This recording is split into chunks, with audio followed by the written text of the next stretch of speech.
Friends എല്ലാവർക്കും പുതിയ വീഡിയോയോട് സ്വാഗതം. നമ്മൾ ഉണ്ടാക്കാൻ പോകുന്ന ഒരു സ്മൂത്തി ആട്ടോ.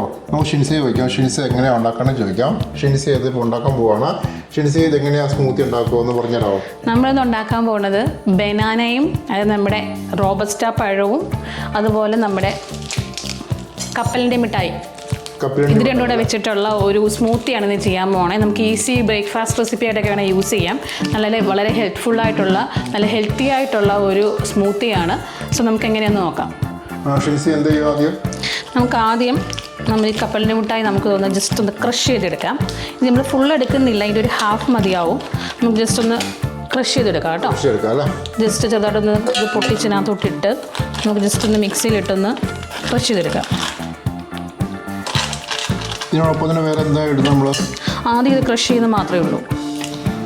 അപ്പോൾ നമുക്കൊന്ന് ക്രഷ് ചെയ്തെടുക്കാവേ. അപ്പോൾ നമുക്ക് ഈ രീതിയിൽ ഇതൊന്ന് ക്രഷ് ചെയ്തെടുക്കണം കേട്ടോ. നമുക്ക് ജസ്റ്റ് ക്രഷ് ചെയ്യുവാണെങ്കിൽ നമുക്ക് പെട്ടെന്ന് ഇത് സ്മൂത്തായിട്ട് അരഞ്ഞ് കിട്ടും, അല്ലെങ്കിൽ കുറച്ച് കട്ടിക്ക് കിടക്കും അവിടെയൊക്കെ.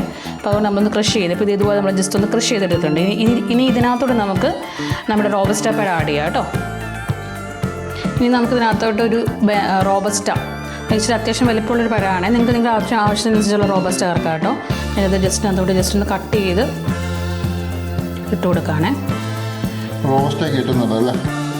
നമുക്കിത് റോബസ്റ്റ ഉപയോഗിക്കാം, ചെറുപഴം ഉപയോഗിക്കാം.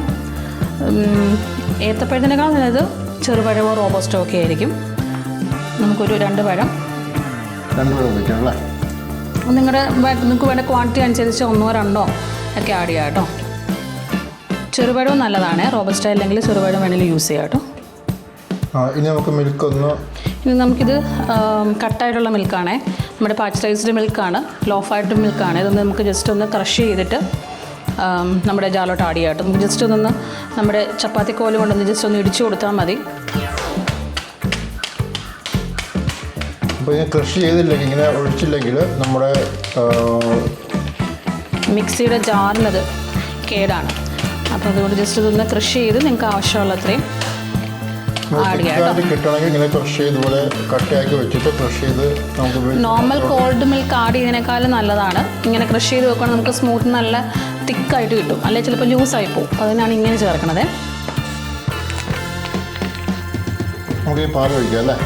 നമുക്ക് വേണ്ടത്തിന് ആവശ്യത്തിനനുസരിച്ച് തിക്കായിട്ടുള്ള പാല് ഒഴിക്കണേ. ഒരിക്കലും കണ്ടമാനം കട്ടിയായിട്ടുള്ള കഴിക്കരുത്. ഇതിങ്ങനെ അടിച്ച് ഈ പറഞ്ഞാൽ നമ്മൾ ആ ചപ്പാത്തി പലയ്ക്ക് ചപ്പാത്തി കോലിന് നന്നായിട്ട് ഒന്ന് അടിച്ച് ഒന്ന് നൈസാക്കി വേണം ഇതിലോട്ട് ഒഴിക്കാൻ കേട്ടോ. ഇനി 1 ടീസ്പൂൺ തേനും കൂടെ ആഡ് ചെയ്യുവാണേ. 1 ടീസ്പൂൺ തേൻ നിങ്ങളുടെ മധുരത്തിനനുസരിച്ച് ആഡ് ചെയ്യാം കേട്ടോ. ഇപ്പോൾ നമ്മുടെ കപ്പലിമിഠായിക്കാണെങ്കിലും മധുരമുണ്ട്, പഴത്തിനാണെങ്കിലും മധുരം ഉള്ളതാണ്. അപ്പോൾ ബാക്കി നിങ്ങൾക്ക് എന്തുമാത്രം വേണമെന്നുള്ളതനുസരിച്ചിട്ട് തേൻ ആഡ് ചെയ്യുമ്പോൾ ഞാൻ തേൻ ആഡ് ചെയ്യുന്നത് കുറച്ച് ഹെൽത്തി ആയിക്കോട്ടെ എന്ന് ഓർത്തിട്ടാണ്. പഞ്ചസാര വേണമെങ്കിൽ ആഡ് ചെയ്യാം, മിൽക്ക് മെയ്ഡ് വേണമെങ്കിൽ ആഡ് ചെയ്യാം, അതൊക്കെ നിങ്ങളുടെ ടേസ്റ്റ് അനുസരിച്ച് ആഡ് ചെയ്യാം കേട്ടോ. നമുക്കിത് കുറച്ചുകൂടെ ഹെൽത്തി ആക്കിയിട്ട് നോക്കിയിട്ടാണ് ഞാൻ തേൻ ആഡ് ചെയ്തേക്കണത്. നമുക്കിനി ഒന്ന് ക്രഷ് ചേർക്കാം കേട്ടോ.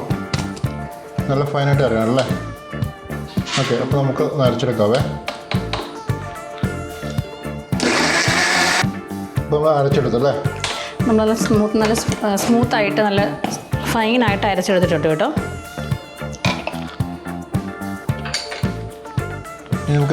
ഇതാണ് നമ്മുടെ ഒരു കൺസിസ്റ്റൻസിയെ. ഇങ്ങനെ നല്ല ഫൈനായിട്ട് അരഞ്ഞു കിട്ടണം കേട്ടോ. ഇതിനകത്ത് നിങ്ങൾക്ക് തിക്നെസ് നിങ്ങൾക്ക് ഡിസൈഡ് ചെയ്യാം. കുറച്ചുകൂടെ മിൽക്ക് ആഡ് ചെയ്യുവാണെങ്കിൽ നമുക്കിത് കുറച്ചുകൂടി ലൂസായിട്ട് കിട്ടും. ഇത്ര തിക്കായിട്ട് കഴിയാൻ ഇഷ്ടപ്പെടുന്ന ആൾക്കാരുണ്ടെങ്കിൽ അങ്ങനെ കഴിക്കാം. ഇതിനകത്ത് വെള്ളം ആഡ് ചെയ്തിട്ടില്ല, പാലും പഴവും നമ്മുടെ കപ്പലിമിഠായി മാത്രമേ ഉള്ളൂ കേട്ടോ. അപ്പോൾ നിങ്ങൾക്ക് വേണമെങ്കിൽ ഇത് ഫ്ലേവറിനായിട്ട് വേണമെങ്കിൽ ഐസ്ക്രീം ആഡ് ചെയ്യാം. അതുപോലെ നമുക്ക് ജസ്റ്റ് ഒരു ഫ്ലേവറിനായിട്ട് വേണമെങ്കിൽ ബൂസ്റ്റ് ആഡ് ചെയ്യാം. അതൊക്കെ നിങ്ങളുടെ ഇഷ്ടത്തിനനുസരിച്ച് ചെയ്യാം കേട്ടോ. അപ്പോൾ ഇത് തന്നെ നല്ല ഹെൽത്തിയാണ്, നല്ല പ്രോട്ടീൻ റിച്ച് ആണ്. അപ്പോൾ അതുകൊണ്ട് നിങ്ങൾക്ക് ഇങ്ങനെ വേണമെങ്കിലും കഴിക്കാം. അതൊരു ബ്രേക്ക്ഫാസ്റ്റായിട്ടൊക്കെ നമുക്ക് വേണമെങ്കിൽ ഉപയോഗിക്കാവേ. അപ്പോൾ ഷേക്ക് റെഡി ആയിട്ടുണ്ട്, ഷേക്കുള്ള സ്മൂത്ത് റെഡി ആയിട്ടുണ്ട്. അപ്പോൾ നമുക്കിത് സെർവ് ചെയ്ത് ഉപയോഗിക്കാം കേട്ടോ. അപ്പോൾ ഈ ഒരു കൺസിസ്റ്റൻസിയാണ്. ഈ കട്ടി കിട്ടണമെങ്കിൽ നിങ്ങൾ ഈ പറഞ്ഞ പാല് ശരിക്കും കട്ടയാക്കി വെച്ചിട്ട് വേണം നിങ്ങളത് ശരിക്കും പൊടിച്ചെടുക്കാനേ. അല്ലെങ്കിൽ വെറുതെ പാൽ ഒഴിക്കുകയാണെങ്കിൽ ഇത്രയും കട്ടി കിട്ടത്തില്ല കേട്ടോ. അപ്പോൾ ഫൈനലി നമ്മുടെ സ്മൂത്തിങ്ങിനായിട്ടുണ്ട്. പിന്നെ അതുകൊണ്ട് ഞാൻ ജസ്റ്റ് ടോപ്പറായിട്ട് ഒരു സ്കൂപ്പ് ഐസ്ക്രീമും അതുപോലെ നമ്മുടെ കപ്പലിൻ്റെ തന്നെ കുറച്ച് ക്രഷ് ചെയ്തതും കുറച്ച് ബൂസ്റ്റും ആഡ് ചെയ്തിട്ടുണ്ട്. ഇതൊന്നും ഓപ്ഷനിലാണ്. ഇതൊക്കെ വെറും ഓപ്ഷനിൽ മാത്രമാണ്, ജസ്റ്റ് ഒരു ഭംഗിക്ക് വേണ്ടിയിട്ടൊന്ന് ഫോട്ടോസ് എടുക്കാൻ വേണ്ടി മാത്രമാണ് അത് ആഡ് ചെയ്തേക്കണേ.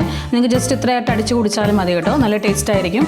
ഷാർജ ഷേക്ക് പോലെ തന്നെ നല്ലൊരു ടേസ്റ്റാണ് കേട്ടോ. നിങ്ങൾക്ക് ജസ്റ്റ് ഒരു ഐസ്ക്രീം ഒന്നും നിർബന്ധമുള്ളതല്ല, നമുക്ക് വേണമെങ്കിൽ മാത്രം ആഡ് ചെയ്താൽ മതി കേട്ടോ. നമ്മൾ ഫംഗ്ഷനൊക്കെ അല്ലെങ്കിൽ ഒരു വിസിറ്ററൊക്കെ വരുമ്പോൾ നമുക്ക് വേണമെങ്കിൽ ഐസ്ക്രീം കാണിച്ച് വേണമെങ്കിൽ കുറച്ചും കൂടെ ബെറ്റർ ആയിരുന്നു കേട്ടോ. നമ്മൾ വീട്ടിൽ സാധാരണ ഉപയോഗിക്കുമ്പോഴാണെങ്കിൽ സാധാരണ നമുക്ക് ഐസ്ക്രീം ഒന്നും ഉപയോഗിക്കേണ്ട ആവശ്യമില്ല. പിള്ളേർക്ക് കൊടുക്കുമ്പോൾ ഐസ്ക്രീം ഒന്നും ഉപയോഗിക്കേണ്ട ആവശ്യമില്ല, സാധാരണ ഉണ്ടാക്കിയാൽ മതി. ഓക്കെ, അപ്പോൾ നമുക്ക് അടുത്ത വീഡിയോ കാണാം. അപ്പോൾ നിങ്ങൾക്ക് ഈ വീഡിയോ ഇഷ്ടപ്പെടുമെങ്കിൽ ലൈക്ക് ചെയ്യുക, ഷെയർ ചെയ്യുക. അപ്പോൾ ഞങ്ങൾ ചാനൽ സബ്സ്ക്രൈബ് ചെയ്തിട്ടില്ലെങ്കിൽ ഒന്ന് സബ്സ്ക്രൈബ് ചെയ്യണേ. ഓക്കെ, ബൈ ബൈ, അടുത്ത വീഡിയോ കാണാം കേട്ടോ.